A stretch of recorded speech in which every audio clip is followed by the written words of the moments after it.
नमस्कार दोस्तों, मैं doctor Manish endocrinologist Medanta hospital Lucknow से। आज हम बहुत इंपॉर्टेंट टॉपिक पे बात करेंगे। आज हम बात करेंगे नट्स के ऊपर। जो नट्स में सबसे ज़्यादा उपयोग में आता है वो है काजू या कैज़ो नट्स के ऊपर बात करेंगे आज हम।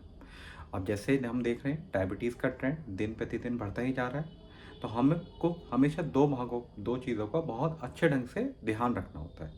एक, आप फिजिकल एक्टिविटी या रूटीन में फिजिकल मूवमेंट कितना करते हैं किसी भी फॉर्म में, और एक आपका डाइट पैटर्न या हेल्दियर डाइट पैटर्न क्या होता है। डाइट पैटर्न अगर आपका अच्छा रहेगा तो उसमें बहुत सारी चीज़ें जो एक डायबिटिक पेशेंट को चाहिए वो बहुत अच्छे ढंग से कंट्रोल रहेंगी। जैसे कि अगर आपका डाइट पैटर्न बहुत अच्छा है तो आपका ब्लड ग्लूकोज का स्तर या ब्लड ग्लूकोज के फ्लक्चुएशन काफ़ी हद तक कम रहेंगे। साथ में अगर आपका डाइट पैटर्न बहुत अच्छा है तो आपका बॉडी वेट भी इंक्रीज नहीं करेगा। साथ में ये बेनिफिशियल इफेक्ट आपके ब्लड कोलेस्ट्रॉल पे और साथ में आपके ब्लड प्रेशर पे भी डालता है।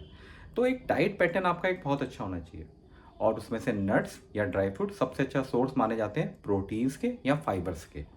साथ में इसमें कुछ मात्रा में फैट होता है, अच्छा फैट भी होता है जो उपयोग में लाया जा सकता है। मगर इसके ऊपर कुछ मिसकॉन्सेप्शन या मिस हैं। मिसकॉन्सेप्शंस क्या हैं? अगर हम ड्राई फ्रूट्स का ज़्यादा सेवन करेंगे तो हमें होने वाली कोलेस्ट्रॉल की दिक्कतें ज़्यादा हो जाएंगी। पहला मिसकॉन्सेप्शन बहुत ज़्यादा आता है। दूसरा मिसकॉन्सेप्शन, अगर हम नट्स का उपयोग करेंगे तो हमारा वजन बहुत तेज़ी से बढ़ जाएगा। तीसरा मिसकॉन्सेप्शन, अगर हम नट का उपयोग करेंगे तो हमारा ब्लड ग्लूकोज या ब्लड ग्लूकोज का स्तर या उछाल काफ़ी तेज़ी गति से जाएगा।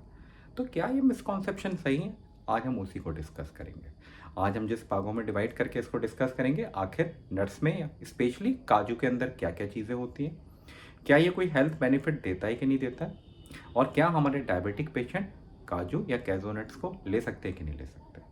तो हमारे इंडिया में और विदेशों में अलग अलग तरह के ड्राई फ्रूट्स पाए जाते हैं, जिसमें से काजू, बादाम, किशमिश, पिस्ता, अखरोट और भी बहुत तरह के ड्राई फ्रूट या नट्स पाए जाते हैं, और कई डायबिटिक पेशेंट अलग अलग तरीके से इसको लेने का प्रयास करते हैं और लेते भी हैं। तो आज हम तुलना करेंगे सिर्फ और सिर्फ काजू पे, बाकी की चीज़ के लिए हम आगे वाले टॉपिक पे या आगे वाले वीडियोस में डिस्कस कर सकते हैं। तो अगर हम 100 ग्राम काजू की बात करें, 100 ग्राम जो काजू है उसमें लगभग कैलोरी, मतलब आपको कितनी एनर्जी दे सकता है, वो लगभग 550 553 किलो कैलोरीज वो आपको प्रोवाइड करता है। मतलब एक बहुत बड़ा एनर्जी का सोर्स है, मतलब एनर्जी डेंस फूड भी आप इसको बोल सकते हैं। ये आपको कार्बोहाइड्रेट जो हमारे पास मिलता है वो लगभग 30 ग्राम कार्बोहाइड्रेट, लगभग थोड़ा सा फाइबर 3.3 ग्राम फाइबर्स आपको देता है, थोड़ा सा प्रोटीन देता है लगभग 18 ग्राम के आसपास, और फैट 43 ग्राम फैट आपको प्रोवाइड करता है। अब इसको हम एक एक भागों में तुलना करके देखते हैं। जो आपको इसमें से फैट मिल रहा है, फैट में 3 अलग अलग तरह के फैट की वैरायटीज़ हैं। एक सैचुरेटेड फैट है, एक मोनो अनसैचुरेटेड फैट है, एक पॉली अनसैचुरेटेड फैट है। मतलब इसमें ट्रांस फैट नहीं पाया जाता है। तो ये जो फैट पाया जाता है बहुत अच्छा होता है कोलेस्ट्रॉल के लेवल को कम करने के लिए। ये लोगों को नहीं पता होता है, क्योंकि इसका रेशियो जो है, सैचुरेटेड फैट अगर 1 है तो मोनो अनसैचुरेटेड फैट 2 है, और पॉली अनसैचुरेटेड फैट फिर 1 है। मतलब 1:2:1। तो काफ़ी अच्छा इसमें जो अपने को फैट पाया जाता है, जो अच्छा बॉडी का कोलेस्ट्रॉल का लेवल कम कर सकता है, वो इसमें है। इसमें जो फाइबर पाया जाता है वो भी बहुत उपयोगी है। उस फाइबर से होता क्या है कि आपका खाना खाने के बाद का शुगर जो है वो काफ़ी हद तक नीचे रहता है, क्योंकि फाइबर क्या करता है, जो आप भी कुछ भी खाना खा रहे हैं उसके डाइजेस्टिव प्रोसेस को थोड़ा सा कम कर देता है, तो ब्लड ग्लूकोज का उछाल काफ़ी हद तक कम देखने को मिलता है। तो इसमें जो भी विटामिन पाए जाते हैं, लगभग सारे तरह के विटामिन है, एक दो विटामिन को छोड़ के विटामिन ए ठीक ठाक मिलता है, विटामिन सी भी थोड़ा मिलता है आपको, विटामिन बी कॉम्प्लेक्स के बहुत अलग अलग, विटामिन के भी मिलता है आपको इसके अंदर। बस बी 12 का सोर्स नहीं मिलता है। बी 12 का सोर्स मतलब आपको ज़्यादातर मांस मच्छियों में ही देखने को मिलता है।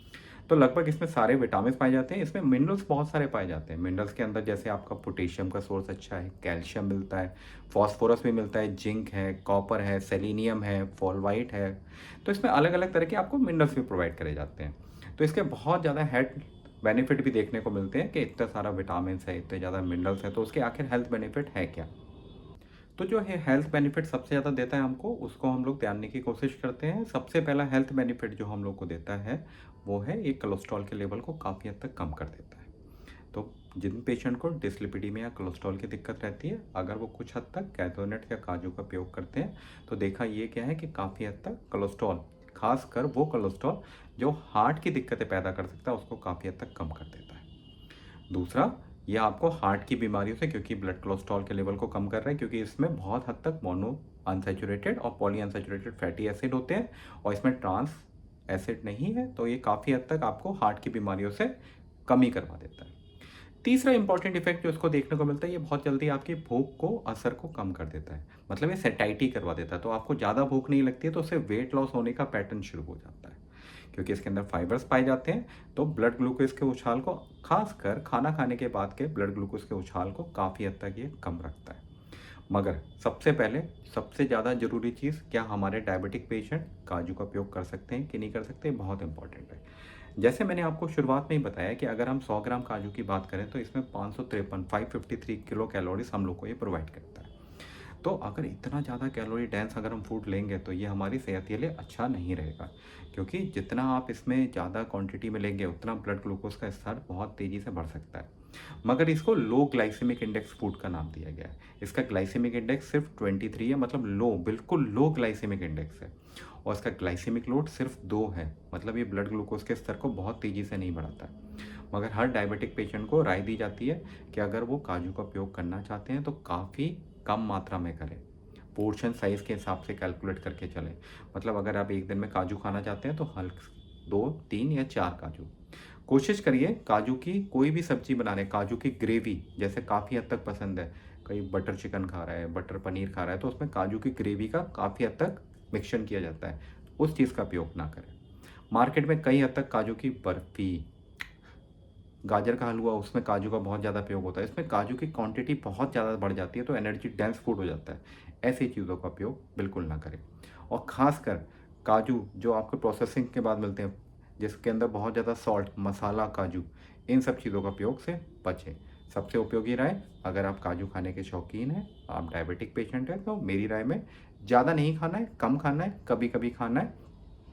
कोशिश ये करें दूसरे नट्स के साथ और भोजन के बीच के अंतराल पे लें, जैसे ब्रेकफास्ट और लंच के बीच में, लंच और डिनर के बीच में।